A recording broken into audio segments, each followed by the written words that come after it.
In 2003, someone at NASA drew blueprints for a house. Not a house on Earth, not on Mars. On Callisto, a moon of Jupiter, 390 million miles from the nearest human being. The blueprints showed a habitat module, a power system, a propellant production plant. They showed where 6 people would sleep, how they would breathe, what they would eat. There was a launch year, 2045. There were fuel calculations, trajectory windows, crew size requirements. There was a name, Human Outer Planets Exploration. Hope. Someone sat down and designed the first human home in the outer solar system. And then the funding priorities shifted. Mars became the story. The outer planets receded into the category of things that would happen someday. The blueprints went into an archive. Hope became a document number rather than a destination. Callisto waited. It is still waiting. Jupiter is not just a large planet, it is a radiation machine. Its magnetic field, the most powerful planetary magnetic field in the solar system, captures high-energy particles from the sun and from cosmic sources and accelerates them into belts of radiation that surround the planet like invisible rings of fire. Anything inside those belts is being continuously bombarded. A human being on Europa's surface, the moon everyone talks about, the one with the ocean and the life potential and the billion-dollar mission, would receive a lethal radiation dose in under a day. Europa is the dream. And the dream is unreachable. Callisto orbits beyond the main radiation belts, far enough out that Jupiter's lethal field does not reach it in full force. The radiation on Callisto's surface is within ranges that human missions have already managed. Not comfortable, not trivial, but survivable, manageable. The kind of problem that engineering can solve rather than the kind that kills you before engineering gets a chance. The Hope study team chose Callisto because Callisto was the only place where the numbers worked. Not the most exciting place. Not the most famous. The most survivable. That distinction between exciting and survivable is what the blueprints were built on. 6 people. 30 days minimum on the surface. Launch no earlier than 2045. The plan assumed that by 2045, robotic probes would already have reached Europa and found something. The study used those exact words, life-like forms, and humans would need to be close enough to study it in real time, without the 45-minute round-trip communication delay that separates Earth from Jupiter's moons. Callisto was the answer. A base from which humans could teleoperate robots on Europa 670,000 kilometers away in something approaching real time. A foothold. A staging point. The first permanent human presence beyond the asteroid belt. The team designed everything. The nuclear electric propulsion system. The surface habitat. The propellant plant that would extract hydrogen and oxygen from Callisto's abundant water ice. The robotic systems that would prepare the site before humans arrived. The full round-trip trajectory that would bring them home in under 5 years. They thought of everything. And then, nobody built any of it. The study sat in the archive. The launch year came and went, not 2045. We are not even close. And nothing from the Hope plans became hardware. The people who wrote the report retired or moved to other projects. The document remained. Occasionally someone would cite it in an academic paper. Occasionally a journalist would find it and write a short piece about humanity's forgotten plan for the outer solar system. And Callisto remained exactly as it had always been. Ancient. Scarred. Misunderstood. Waiting. Callisto is genuinely strange, not strategically strange, not politically strange, but scientifically strange, in a way that nobody has been able to explain for 20 years. Every large moon in the solar system differentiated. The process is straightforward. A moon forms hot. The heavier materials, iron, rock, sink toward the center under gravity. The lighter materials, ice, silicates, rise toward the surface. Over millions of years, the interior organizes itself into clean layers. A core, a mantle, a crust. This is not a theory. It is what we observe in every large moon we have ever studied. Io, Europa, Ganymede, our own moon. Callisto did not differentiate. Its interior is a jumbled, unsorted mixture of rock and ice, from the surface all the way down to the center. No iron core, no layered mantle, no organized structure. Just an ancient, undifferentiated mix that has been sitting there, unchanged, for 4.5 billion years. This should not be possible. A moon this size, with this composition, forming in the same disk of material around the same planet at the same time as moons that all differentiated, it should have gone through the same process. The physics says so. The models say so. Every other large moon says so. Callisto simply did not. Scientists have spent 20 years trying to explain this, and the honest answer is they cannot. The leading theories require conditions so precisely calibrated that explaining why those conditions existed for Callisto alone raises more questions than the original mystery.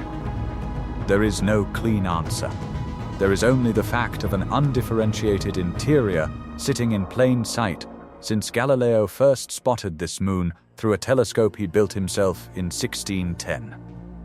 400 years of human eyes on Callisto, and it is still doing something we cannot explain. Then came February 2025. A research team published the most detailed magnetic field measurements ever taken of Callisto, more precise than anything the Galileo spacecraft had produced in its years of Jupiter orbit. They ran the data through new analysis methods. The conclusion arrived with a specificity that made it impossible to quietly ignore. Callisto almost certainly has an ocean. Not possibly. Almost certainly. A layer of electrically conductive liquid, salt water, most likely, somewhere between 100 and 250 kilometers beneath the icy surface. The same magnetic signature that had led scientists to conclude Europa had an ocean now pointed at Callisto with even stronger evidence. An ocean on a moon with no tidal heating. Europa's ocean exists because Jupiter squeezes it. Callisto orbits too far from Jupiter for tidal heating to be significant. Whatever keeps Callisto's ocean liquid is not the mechanism that keeps Europa's liquid. The leading candidate is radioactive decay, the slow, patient release of heat from radioactive elements inside the rocky material mixed throughout Callisto's undifferentiated interior. A quiet heat. An ancient heat. The kind that fades slowly over billions of years and does not announce itself. An ocean that has no right to exist. Sitting in the dark, kept alive by warmth so subtle that the instruments that found it were looking for something else when they stumbled across the evidence. Nobody expected this. Nobody had asked for it. Callisto simply produced it.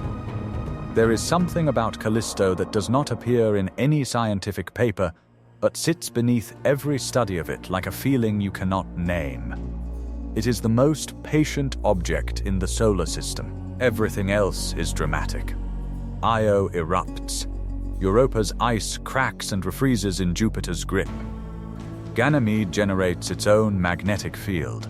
The inner solar system has Mars and its ancient catastrophes, Venus and its suffocating heat, the asteroid belt and its fragments of violence. The outer planets are storms and rings and hurricanes larger than Earth. Callisto is simply there, covered in craters, more craters than any other object in the solar system, the oldest preserved surface in existence. It has not changed meaningfully in 4 billion years. Every impact that struck the early solar system is still visible on its face. Every ancient collision preserved in the ice and rock as perfectly as a fingerprint on glass. It is the solar system's memory. A physical record of everything that happened when the planets were young and the debris was still flying, and nothing had found its final orbit yet.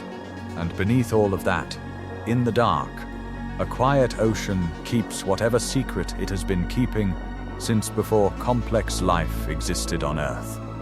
Something about this feels familiar. Not in a scientific way, in a human way. The place that works getting passed over for the place that dazzles. The practical answer sitting in a drawer while the exciting answer gets the funding. The blueprint gathering dust while the poster gets printed. This happens on Earth constantly. It is not surprising that it happens in space too. In 2030, China is sending a spacecraft to orbit Callisto. The Tianwen-4 mission will enter the Jovian system and place itself in orbit around the moon that NASA designed a human base for and then forgot about.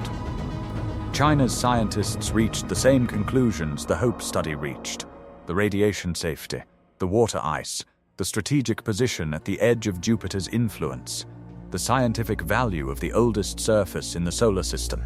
They looked at the same numbers. They did not put the report in an archive. There will be 3 spacecraft at or near Callisto by the early 2030s. Europa Clipper will make flybys of it. JUICE, Europe's Jupiter Icy Moons Explorer, already in transit, will orbit it multiple times before moving to Ganymede. Tianwen-4 will orbit it directly. 3 missions, 3 space programs, all arriving at the moon that nobody wanted. The blueprints from 2003 are still in the archive. The HOPE study still exists as a document number rather than a destination. Nobody has committed to the human mission it described. Nobody has set a launch date or begun building the nuclear propulsion system the study determined was necessary. Callisto still waits. Callisto does not need advocates. It does not need a documentary or a press release or a billion-dollar mission named after it. It will be there in 2030 when China arrives. It will be there in the 2040s if any human mission ever launches. It will be there in the 2100s and the 2200s, and long after every space agency currently operating has been replaced by something unrecognizable. The craters are not going anywhere. The ocean is not going anywhere. The mystery of the undifferentiated interior is not going anywhere. There is a kind of object in science that appears over and over at the edge of every major discovery. Not the discovery itself, but the thing adjacent to it. The one that keeps turning up in the data when researchers are looking for something else. The thing that refuses to be dismissed no matter how often it is set aside. Callisto is that object for our entire understanding of the outer solar system. Every time someone has looked at it carefully, it has returned something unexpected. A magnetic field that suggested an ocean when no one was asking about oceans. An undifferentiated interior that violated 20 years of planetary formation models. A surface so perfectly preserved that it carries information no other object in the solar system can offer. A radiation environment safe enough for human habitation in a region where everything else would kill you. And a set of blueprints, drawn in 2003 by a team that believed humanity would be there by 2045, sitting in a government archive while the world built other things. The ocean is real. The radiation safety is real. The surface record is real. The blueprints are real. Everything is there. Everything has always been there. The ocean in the dark does not know it has been confirmed. The craters on the surface do not know they are the oldest preserved record in the solar system. The radioactive heat slowly warming a layer of water 200 kilometers down does not know it was not supposed to be enough. Callisto is not waiting for us to discover it. It is waiting for us to decide that practical matters more than spectacular. That the moon that keeps its ocean without needing to be squeezed, that holds the solar system's oldest memory without being asked, that sits outside the radiation belts as if it knew we were coming, deserves more than a document number and a launch year that came and went without a rocket. The blueprints are in the archive. The math still works. The radiation is still manageable. The water ice is still there, still extractable, still enough to make propellant for missions deeper into the solar system. 6 people. 30 days. Launch no earlier than 2045. We are in 2026. The surface outside the habitat windows, if those windows were ever built, would show a sky full of stars and Jupiter hanging enormous and orange above the horizon, so large it would fill a significant portion of the sky, always in the same position. Because Callisto is tidally locked, the same face always turned toward Jupiter. The way our moon always faces Earth, Jupiter would never move in that sky. It would just sit there, close enough to fill the view, far enough that its radiation could not kill you. The engineers thought about that when they drew the blueprints. They put Jupiter in the right place in every artist's impression of the habitat. They knew exactly what it would look like. They knew exactly what it would look like. And they drew it, and they calculated it, and they named it Hope. And then they waited for someone to say yes. Nobody did. That word appears so many times in Callisto's story that it begins to feel less like a description and more like a character. Nobody wanted it. Nobody built the base. Nobody sent the humans. Nobody explained the undifferentiated interior. Nobody fully accounted for the ocean that should not exist. And yet, here it is.